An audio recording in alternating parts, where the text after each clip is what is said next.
ಜಗಳೂರು ತಾಲೂಕಿನ ತೋರಣಗಟ್ಟೆ ಗೊಲ್ಲರಹಟ್ಟಿ ಗ್ರಾಮದಲ್ಲಿ ಚಂದ್ರನ ಹಬ್ಬ ಮತ್ತು ವಿಶೇಷ ಪೂಜಾ ಕಾರ್ಯಕ್ರಮವನ್ನು ಹಮ್ಮಿಕೊಳ್ಳಲಾಗಿತ್ತು.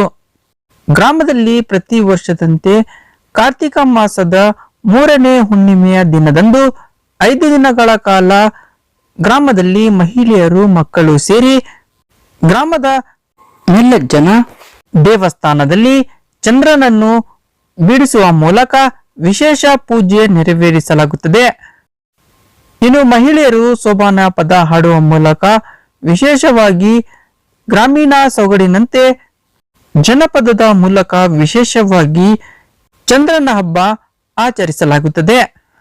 ಈ ಕಾರ್ಯಕ್ರಮದಲ್ಲಿ ತಿಪ್ಪಮ್ಮ, ಬಡಮ್ಮ, ಕಾಟಮ್ಮ, ಕರಿಯಮ್ಮ, ಶಾಂತಮ್ಮ, ವಿಶಾಲಮ್ಮ ಸೇರಿದಂತೆ ಗ್ರಾಮದ ಮಹಿಳೆಯರು, ಮಕ್ಕಳು, ಗ್ರಾಮದ ಮುಖಂಡರು ಮತ್ತಿತರರು ಪೂಜಾ ಕಾರ್ಯಕ್ರಮದಲ್ಲಿ ಪಾಲ್ಗೊಂಡಿದ್ದರು.